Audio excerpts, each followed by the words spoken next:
Bonjour à tous et bienvenue dans cette nouvelle vidéo InAcademy dans laquelle nous allons une fois de plus travailler l'apprentissage du langage Java. Dans cette vidéo, comme le nom l'indique, nous allons parler des exceptions, donc une notion qui est très importante lorsque on apprend à développer en Java.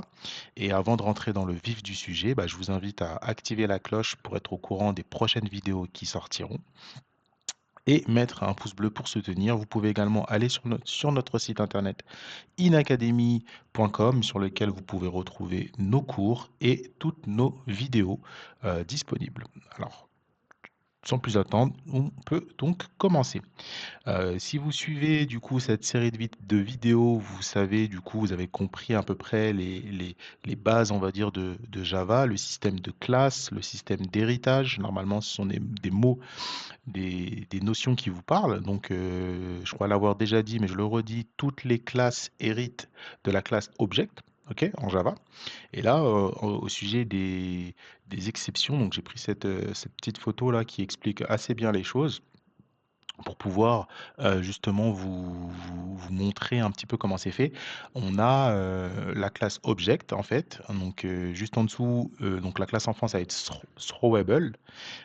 Ça va être la classe des exceptions et qui va se diviser en 2 parties, enfin qui va comme ça, avoir 2 directions possibles, donc les erreurs et les exceptions. Donc nous, c'est les exceptions qui vont nous intéresser. Les erreurs, ça va être, des choses qui ne vont pas être liées directement à votre code. Par exemple, ça peut être la mémoire ou un problème de machine virtuelle ou autre, mais ça va pas être, une erreur par exemple, dans votre code à vous de syntaxe ou autre.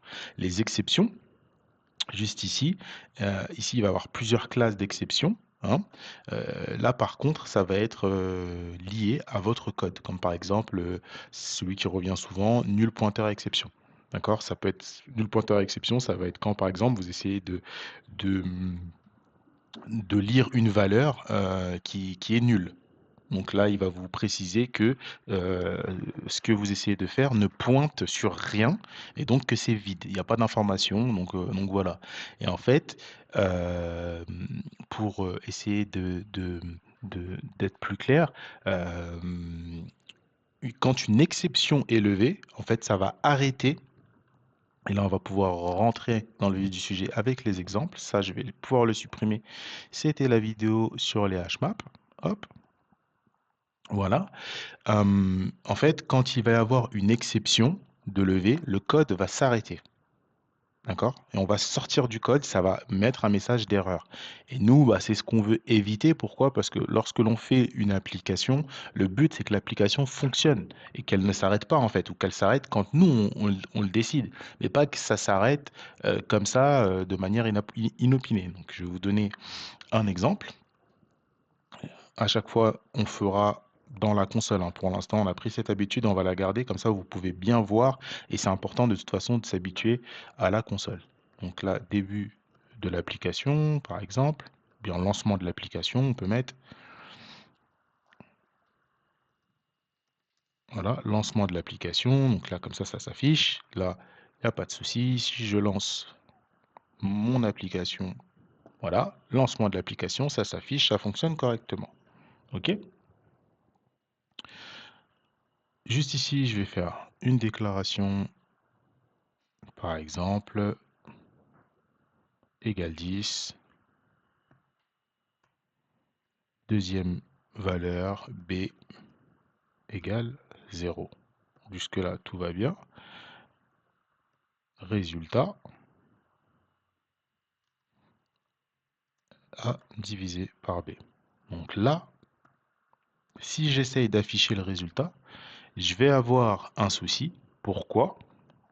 Parce que en Java, en fait, là, ça va être le problème de l'exception euh, du fait de diviser par 0. OK? C'est ça qui va pas apprécier. Il va pas apprécier le fait de diviser par 0, donc ça va lancer une exception. Donc, on fait encore le système out.println. Je vais mettre mon résultat.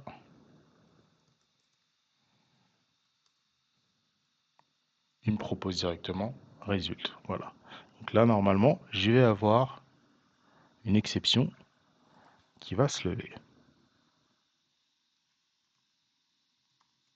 Donc comme vous le voyez, il y a bien une exception. Là, ça me met create breakpoint donc by 0. Il nous dit ce qui est ce qu'est le problème. Donc l'exception est bien levée. Et là, vous voyez que du coup, en fait, ça sort du programme. Ça sort totalement du programme. J'ai pas mon système out.println. Donc ça, c'est la suite du programme qui ne s'affiche pas. Au lieu, ça me lance, ça me lève, on appelle ça lever, ça me lève une exception. Et donc, ça voudrait dire que si, en fait, le cas de figure n'est pas pris en compte, et ben, si l'exception n'est pas gérée, on va dire ça comme ça, eh bien, mon application s'arrête. OK? Donc, ce qu'il va falloir faire, c'est gérer cette exception pour que l'application puisse continuer, même en cas de souci, même en cas d'erreur. D'accord? Donc, pour ce faire, il va y avoir des mots-clés à connaître. Donc, ça va être try et catch. Donc, en anglais, try, ça veut dire essaye, catch. Donc, ensuite, vous faites. Donc, d'abord, vous essayez. Donc, il va falloir, là, on va laisser les deux déclarations comme cela, mais juste au-dessus, là, puisque c'est ici la ligne où est levée, l'exception, d'accord? Donc, on va écrire tout simplement try. Ça va me mettre directement les accolades. Et dedans, je vais pouvoir mettre mon message avec, voilà, la division par 0 avec mon message. À la suite, il attend le catch. Donc, je mets mon catch. Dans les parenthèses, c'est là que je vais mettre ma classe de l'exception. D'accord? Je mets ma variable. Et à l'intérieur, je vais pouvoir mettre, par exemple, un message. Hop. Voilà. Comme message, je vais pouvoir mettre, par exemple, erreur,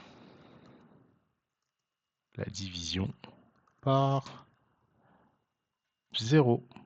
D'accord? Donc là, il attend une autre accolade. J'en ai oublié une, expected. Donc là, il nous le précise. Voilà, je peux en rajouter une. Et juste après, je peux mettre un autre système out pour vous montrer que du coup, bah, ça continue en fait.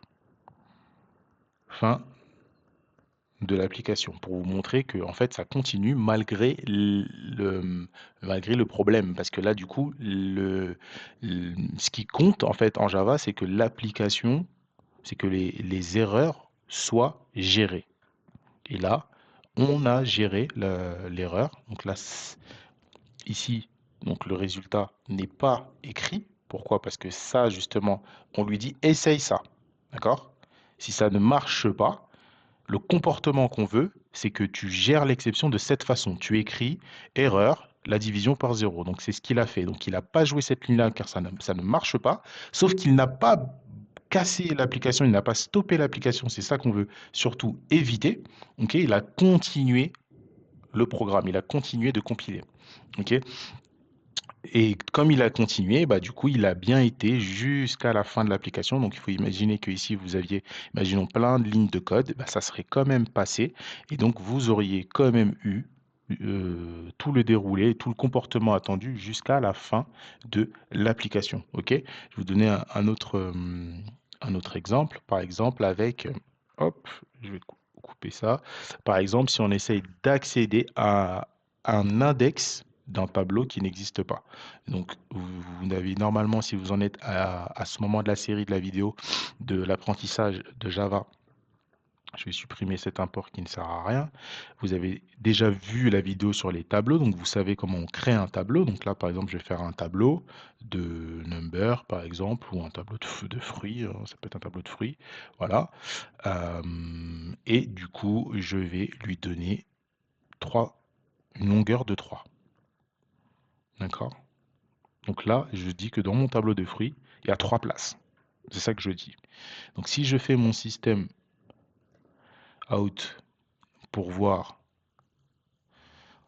en console le résultat, donc, et que je fais fruit et que j'essaye d'aller à la 6e place qui n'existe pas, donc là je vais avoir une erreur. Voilà, j'ai bien une erreur, une exception qui est levée. Et on me le précise, index 6 out of the bound for length 3. Et donc il me précise que c'est en dehors, puisque la taille est de 3. OK? Donc ici, encore une fois, ce que je peux faire, c'est de lancer mon try, hop, de le mettre à l'intérieur. Donc je lui précise, essaye de faire ça. Voilà. Sinon, là, ça va être array index out. Voilà. Encore la variable que je peux même utiliser. Hein. Tout à l'heure, on ne l'a pas utilisé, mais je peux. Et dedans, je peux remettre, par exemple, un message. Exception.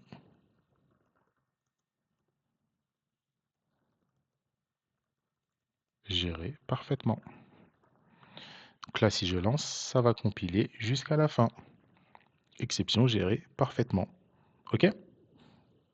Alors, il y en a d'autres, hein, comme je vous ai montré sur la photo, il y en a d'autres. Il y a par exemple les fichiers qui sont introuvables. Il y en a vraiment beaucoup d'autres. Et là, ce qui va nous intéresser, c'est de comprendre un peu la suite, justement, le fait que vous pouvez créer vos propres exceptions. OK? Vous pouvez créer vos propres exceptions. Donc, par exemple, on va faire une classe qu'on va appeler, je sais pas moi, custom exception, par exemple. Voilà. Je vais la faire extend de exception. OK. Et à l'intérieur, donc je vais pouvoir lui demander de créer generate le constructeur. Et je vais lui demander exception et exception string. Pourquoi? Pour pouvoir avoir le message, pour pouvoir mettre des messages. Voilà, avec le super, pareil, si vous vous souvenez de la vidéo sur l'héritage, qui me permet d'accéder en fait aux méthodes et aux variables de la classe parente. Et là, la classe qui est exception. OK? Donc si je reviens dans mon main, je vais pouvoir faire par exemple, encore une fois, mon try, mon catch, qui va être juste ici. Si j'essaye de, par exemple, de checker une value, hop, je vais faire check.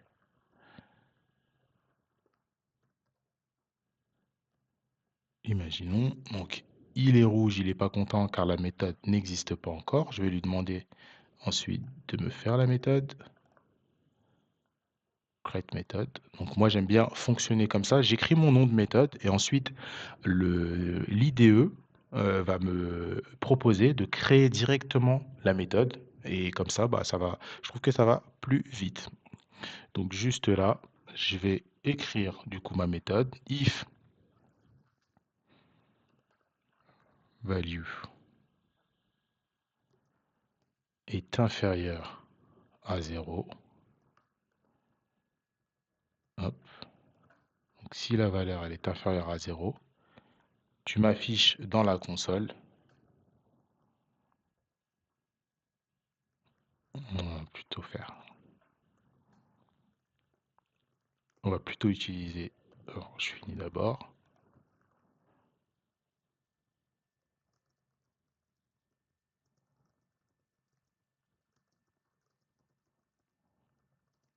Négatif. Mais ici, en fait, lorsque l'on crée nos propres exceptions, le mot-clé à utiliser pour utiliser notre propre exception, c'est throw.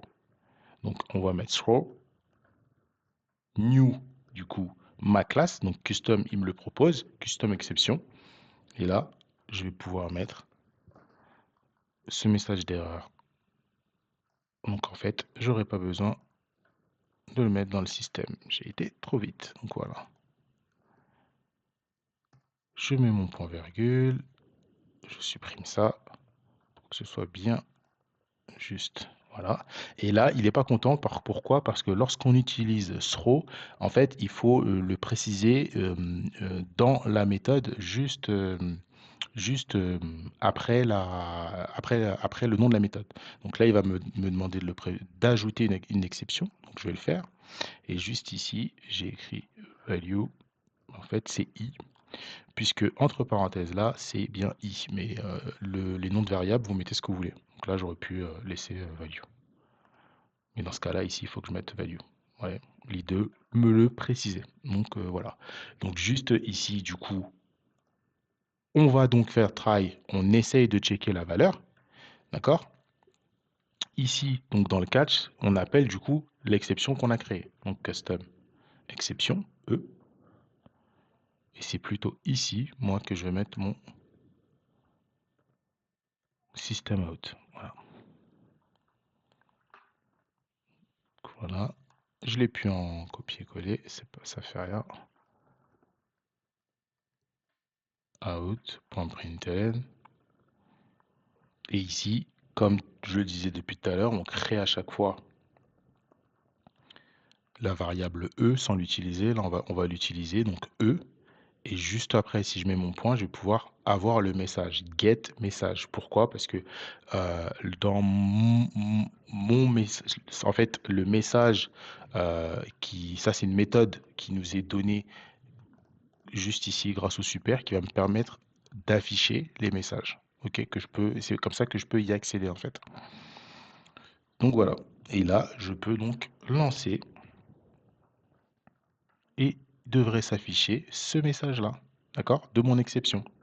D'accord? Puisque là, je dis que si la valeur, elle est inférieure à 0, eh bien, je veux qu'il y ait ce comportement-là. C'est ça que je fais quand je dis e.getMessage. Et ça me permet d'avoir le message custom parce que ici, j'ai fait ce constructeur. D'accord? Je lance mon programme. Hop. Et j'ai bien erreur. La valeur ne peut pas être négative. D'accord?